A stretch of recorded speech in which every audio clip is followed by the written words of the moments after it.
솔직히 우리 감정 다 식은 거 아니야? 가족들한테도 말하기 힘들잖아. 그냥 결혼은 유지하고 각자 행복 찾으면서 살자. 요즘 사람들 다 그렇게 살아. 뭐 각자 행복 찾자고 좋아? 내가 그렇게 원한다면 똑같이 해줄게. 여보, 제발 한 번만 더 기회를 줘. 정말 다시는 이런 일 없을게. 이미 늦었어. 이제 와서 왜 이래? 네가 원했던 거잖아. 개인정보 보호를 위해 사건의 주인공이 누구인지 알 수 있는 이름, 지역 등이 각색된 점 다시 한번 확실히 말씀드리며 지금부터 김도윤 씨의 이야기를 함께 들어보시죠. 안녕하세요. 저는 올해 39인 김도윤이라고 합니다. 일산 쪽에서 작은 치킨집을 운영하면서 아내와 단둘이 살고 있죠. 아이는 없고요. 결혼한 지 벌써 12년이 되었는데 그동안 정말 평범하게 살아왔습니다. 매일 새벽 5시에 일어나서 시장에 가서 재료를 준비하고 밤 늦게까지 가게를 운영하죠. 힘들긴 하지만 아내 서연이가 집에서 살림을 해주니까 그래도 견딜만 했어요. 서연이는 37인데 전업주부입니다. 대학교 때 만나서 연애하다가 결혼했거든요. 처음엔 직장을 다녔는데 제가 자영업을 시작하면서 집안일을 맡아달라고 부탁했죠. 그때까지만 해도 우리는 정말 평범한 부부였습니다. 가끔 다투기도 하고 화해하기도 하면서 그저 그렇게 살아가고 있었어요. 그런데 문제는 지난 2달 전부터 시작됐습니다. 서연이가 대학 동창회에 다녀온 이후부터 뭔가 달라지기 시작한 거예요. 처음엔 별거 아니라고 생각했어요. 오랜만에 친구들을 만나서 기분이 좋아진 것 같다고 생각했죠. 그런데 시간이 지날수록 이상한 점들이 하나둘씩 눈에 띄기 시작했습니다. 우선 휴대폰을 손에서 놓지 않더라고요. 예전에는 휴대폰을 아무데나 두고 다녔는데 갑자기 화장실 갈 때도 들고 가고 잠잘 때도 베개 밑에 꼭 숨겨두는 거예요. 그리고 메시지가 오면 화면을 가리면서 확인하죠. 처음엔 여자들끼리 단톡방이라도 만들어서 수다 떠는 건가 싶었어요. 하지만 더 이상한 건 외출이 늘어났다는 점이었습니다.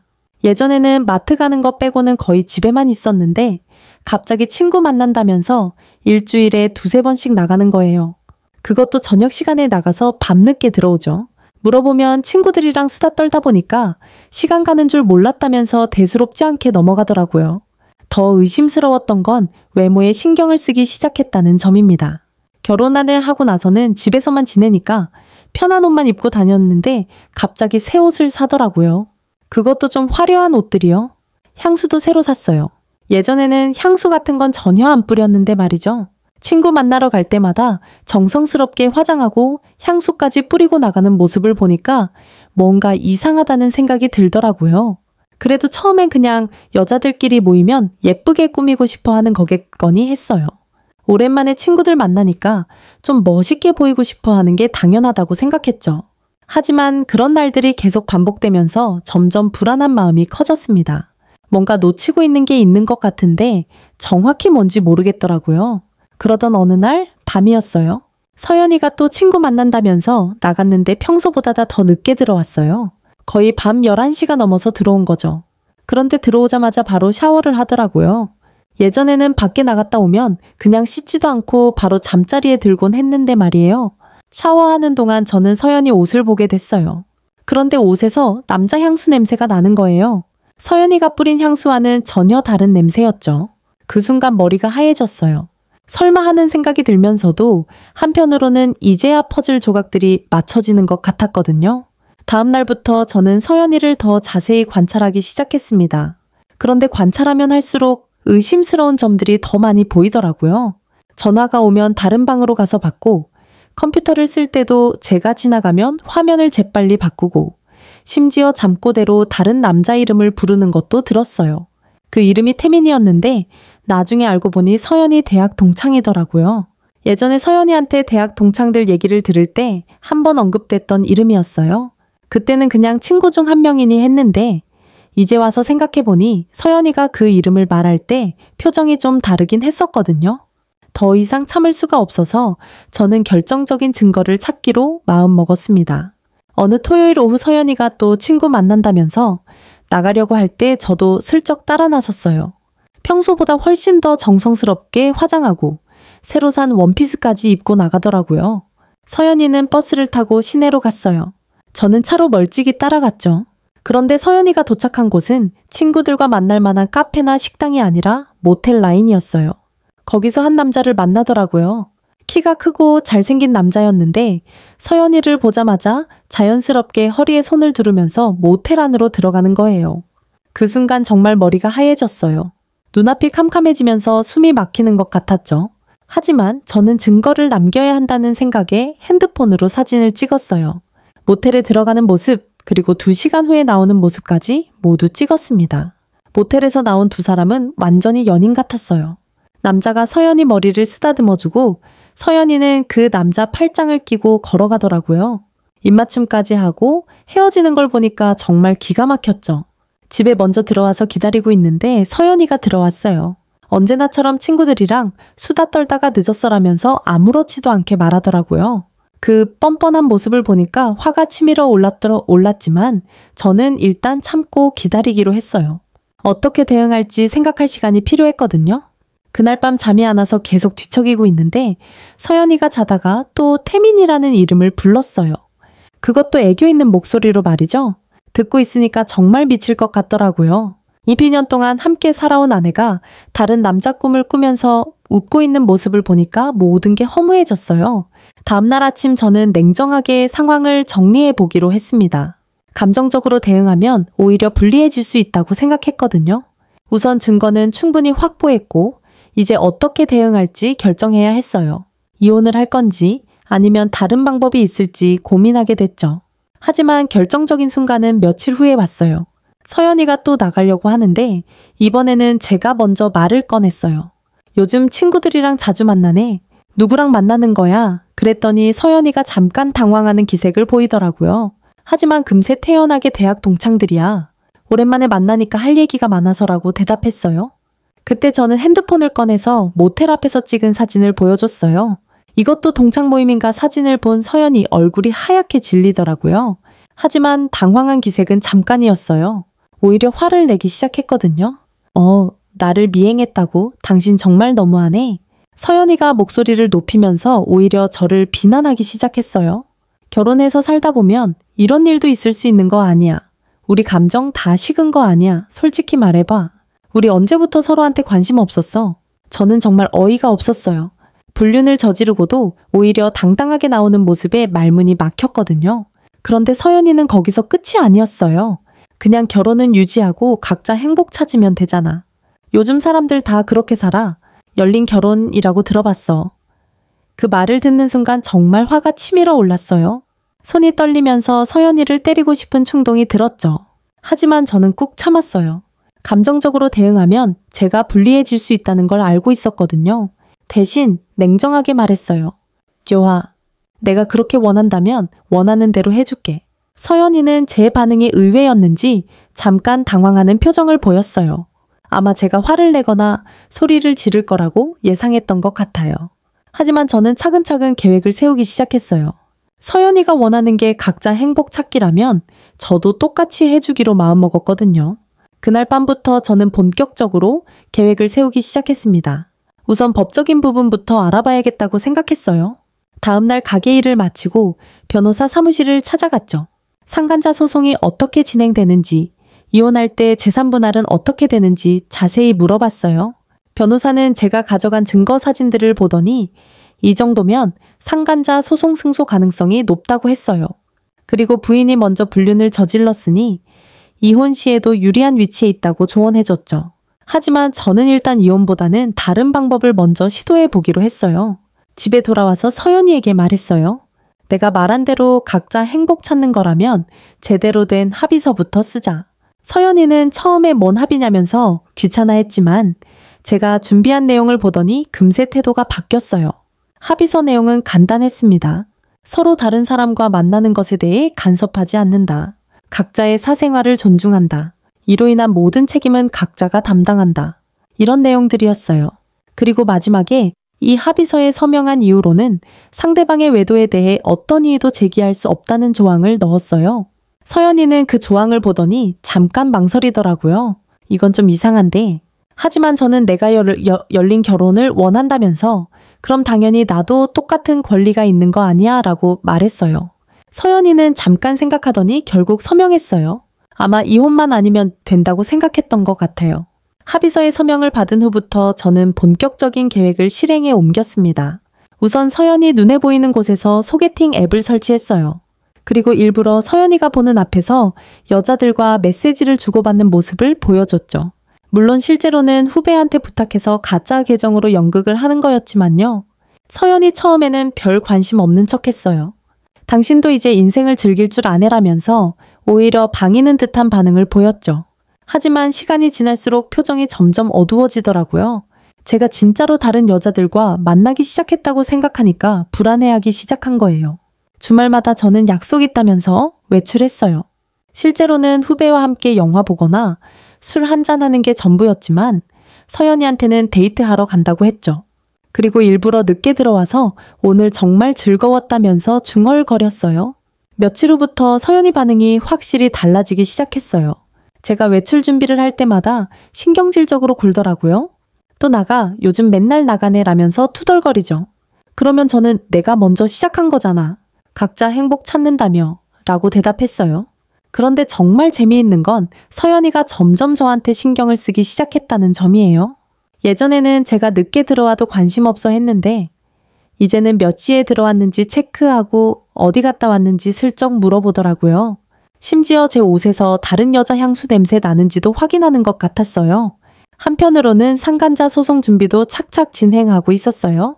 변호사와 상의해서 서연이 불륜 상대인 태민에게 위자료 청구 소송을 걸기로 했어요. 그리고 태민 아내에게도 불륜 사실을 알려주기로 했죠.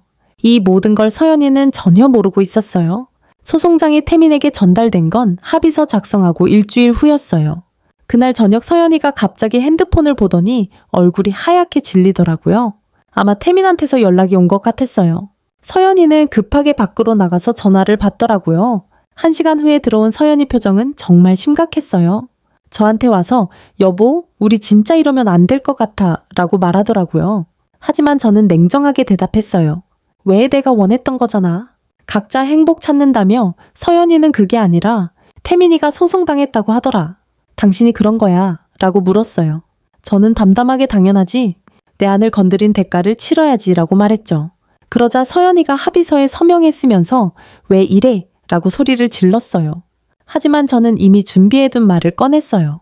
합의서는 앞으로 일어날 일에 대한 거고 이미 일어난 일에 대한 책임은 별개야. 법적으로도 문제없다고 변호사가 확인해 줬어. 실제로 변호사한테 확인받은 내용이었거든요. 그때부터 서연이는 완전히 패닉 상태가 됐어요. 태민이 소송 때문에 스트레스 받아서 서연이한테 화풀이하기 시작한 모양이었어요. 게다가 태민 아내도 불륜 사실을 알게 돼서 이혼하겠다고 나선 상황이었죠. 서연이는 완전히 궁지에 몰린 상태가 됐어요. 며칠 후 더 큰 일이 터졌어요. 태민 아내가 서연이한테 직접 연락을 한 거예요. 그날 저녁 서연이가 집에 들어오자마자 울기 시작했어요. 태민 아내가 나한테 전화해서 온갖 욕을 다 했어. 정말 무서웠어. 라면서 떨고 있더라고요. 태민 아내는 서연이한테 남의 가정 파괴한 년이라면서 동네방네에 소문낼 거라고 협박했다고 해요. 실제로 서연이 동창들한테도 연락해서 불륜 사실을 다 폭로하겠다고 했대요. 서연이는 완전히 멘탈이 나간 상태였어요. 그런데 더 웃긴 건 태민 반응이었어요. 소송당하고 아내한테 들통나니까 갑자기 서연이한테 냉담해지기 시작한 거예요. 당분간 만나지 말자면서 연락도 끊어버렸대요. 서연이는 태민이 갑자기 왜 이러는지 모르겠다면서 계속 울고 있었어요. 저는 그런 서연이를 보면서 속으로 쾌감을 느꼈어요. 그동안 얼마나 당당하게 굴었는데 이제 와서 이런 모습을 보이니까 정말 한심하더라고요. 하지만 겉으로는 내가 선택한 길이잖아. 각자 행복 찾는다며 라고 차갑게 말했어요. 서연이는 여보 미안해. 내가 정말 잘못했어. 다시 예전처럼 살자 라고 애원하기 시작했어요. 하지만 저는 전혀 흔들리지 않았어요. 이제 와서 합의서에도 서명해 놓고 그리고 난 이제 내 행복 찾고 있어 라고 말했죠. 실제로 저는 그때부터 진짜 소개팅을 시작했어요. 더 이상 연기할 필요가 없었거든요. 서연이와의 관계는 이미 끝났다고 생각하고 있었어요. 새로운 사람을 만나서 정말로 새 출발할 계획이었죠. 서연이는 제가 진짜로 다른 여자들과 만나는 걸 보더니 완전히 절망하기 시작했어요. 매일 밤 울면서 미안하다, 다시 기회를 달라고 빌더라고요. 하지만 저는 더 이상 들어줄 생각이 없었어요. 너무 늦었거든요. 소송은 순조롭게 진행됐어요. 증거가 명확했기 때문에 태민 측에서도 별다른 반박을 하지 못했어요. 변호사는 위자료 받을 가능성이 매우 높다고 말해줬어요. 그리고 실제로 몇 주 후에 승소 판결이 나왔죠. 법원에서 승소 판결을 받은 날 저는 정말 후련했어요. 태민은 위자료로 3천만 원을 지급하라는 판결을 받았거든요. 적지 않은 돈이었죠. 그리고 태민은 결국 아내와 이혼하게 됐고 직장에서도 소문이 나서 왕따 당하는 신세가 됐다고 들었어요. 집에 돌아와서 서연이한테 판결 결과를 알려줬어요. 서연이는 그 소식을 듣더니 완전히 무너졌어요. 이제 정말 끝난 거네. 라면서 주저앉더라고요. 태민도 연락 끊고 소송까지 패소하니까 완전히 절망 상태가 된 거죠. 그런데 더 큰 문제는 서연이 동창들 사이에서도 소문이 났다는 점이었어요. 태민 아내가 실제로 약속대로 동창들한테 다 폭로한 거예요. 서연이는 동창회는 물론이고 개인적으로 연락하던 친구들까지 모두 연락을 끊더라고 해요. 다들 나를 불륜녀로 보는 게 느껴져 카톡방에서도 나만 빼고 따로 톡방 만들어서 얘기하는 것 같아. 라면서 서연이가 계속 울었어요. 그동안 그렇게 자랑스럽게 생각했던 동창 모임에서 완전히 배제된 거죠. 저는 그런 서연이를 보면서도 전혀 동정심이 들지 않았어요. 오히려 자업자득이라는 생각만 들었죠. 그동안 얼마나 당당하게 각자 행복 찾기를 주장했는데 이제 와서 이런 모습을 보이니까 정말 한심했어요. 그때쯤 저는 소개팅에서 만난 여자 중에 괜찮은 사람이 생겼어요. 25살 회사원인데 성격도 좋고 제 사정도 이해해 주더라고요. 물론 아직 깊은 관계는 아니었지만 서연이와는 확실히 다른 느낌이었어요. 서연이는 제가 진짜로 새로운 사람과 만나고 있다는 걸 알고는 완전히 패닉 상태가 됐어요. 여보, 제발 한 번만 더 기회를 줘. 정말 다시는 이런 일 없을게. 라면서 무릎까지 꿇고 빌더라고요. 하지만 저는 마음이 이미 돌아섰어요. 서연아, 늦었어. 네가 먼저 우리 관계를 끝냈잖아. 나도 이제 내 행복 찾고 있어 라고 냉정하게 말했죠. 서연이는 그 말을 듣더니 더욱 절망적인 표정을 지었어요. 위자료 3천만 원을 받은 저는 그 돈으로 새로운 계획을 세우기 시작했어요. 치킨집 사업도 잘 되고 있었고 위자료까지 받았으니까 경제적으로는 여유가 생겼거든요. 새로운 곳에서 새 출발할 준비를 하기 시작했어요. 반면 서연이는 점점 더 망가져 갔어요. 친구들도 다 등을 돌리고 태민과도 완전히 끝났고 저까지 냉대하니까 완전히 고립된 상태가 된 거죠. 매일 집에서 울기만 하고 밥도 제대로 안 먹더라고요. 한 번은 서연이가 흐느끼면서 말했어요. 내가 정말 잘못했어. 그때 왜 그런 생각을 했는지 모르겠어. 태민 같은 놈 때문에 이렇게 된 거야. 라면서 태민을 원망하더라고요. 하지만 저는 차갑게 대답했어요. 태민 탓하지 마. 네가 선택한 거잖아. 서연이는 이제 와서 태민에게 다시 연락하려고 해봤지만 이미 완전히 차단당한 상태였어요. 태민은 자기 인생이 망가진 게 다 서연이 때문이라고 생각하고 있었거든요. 정말 아이러니한 상황이었죠. 서로 사랑한다면서 시작한 일인데 결국엔 서로를 원망하게 된 거예요. 그런 와중에 더 충격적인 소식이 들려왔어요. 태민이 직장에서 징계를 받았다는 거예요. 불륜 소식이 회사까지 퍼져서 결국 좌천됐다고 하더라고요. 서연이는 그 소식을 듣더니 내 때문에 태민까지 이렇게 되했네. 라면서 더욱 자책했어요. 하지만 저는 전혀 동정하지 않았어요. 당연한 대가야. 남의 가정 파괴한 대가를 치르는 거지. 서연이는 제 반응을 보더니 더 이상 할 말이 없다는 표정을 지었어요. 마침내 결정적인 순간이 왔어요. 저는 서연이한테 최종 통보를 했습니다. 서연아, 우리 이제 정말 끝내자. 위자료도 받았고 나도 새로운 사람 만났어. 더 이상 의미 없는 관계 지속할 필요 없잖아. 서연이는 그 말을 듣더니 완전히 무너져 버렸어요. 여보, 안 돼. 나 정말 잘못했어. 다시 기회만 줘. 앞으로 평생 당신만 바라보고 살게. 라면서 제 발목까지 붙잡고 울더라고요. 하지만 제 마음은 이미 돌이킬 수 없을 만큼 차가워져 있었어요. 서연아, 내가 처음에 뭐라고 했어? 각자 행복 찾자고 했잖아. 솔직히 우리 감정 다 식었다고 했고 나도 이제 그 말에 동감해. 우리는 정말 끝났어. 서연이는 그건 내가 잠깐 정신 나간 거였어. 진심이 아니었다고. 라면서 변명했지만 소용없었어요. 이혼 절차는 생각보다 순조롭게 진행됐어요. 서연이가 먼저 불륜을 저질렀고 합의서에도 서명한 상태였기 때문에 재산 분할에서도 저에게 유리했거든요. 게다가 상간자 소송에서 받은 위자료까지 합쳐서 경제적으로는 오히려 더 나아졌어요. 새로운 집도 구했어요. 깔끔한 원룸이지만 서연이와의 추억이 담긴 곳보다는 훨씬 마음이 편했거든요. 치킨집 사업도 계속 이어가기로 했고 새로 만난 여자분과도 천천히 관계를 발전시켜 나가기로 했어요. 마지막으로 서연이를 본 날, 그녀는 정말 초라한 모습이었어요. 살도 많이 빠지고 얼굴도 많이 상했더라고요. 여보, 정말 마지막으로 한 번만 더 생각해봐. 우리 12년을 어떻게 이렇게 끝낼 수 있어? 라고 애원했지만 저는 마음이 전혀 움직이지 않았어요. 서연아, 그 12년을 먼저 배신한 건 너야. 나는 끝까지 좋은 남편이고자 노력했어. 하지만 네가 그걸 버렸잖아. 이제 와서 후회해도 늦었어. 라고 마지막 인사를 건넸어요. 서연이는 그 말을 듣더니 더 이상 아무 말도 하지 못했어요.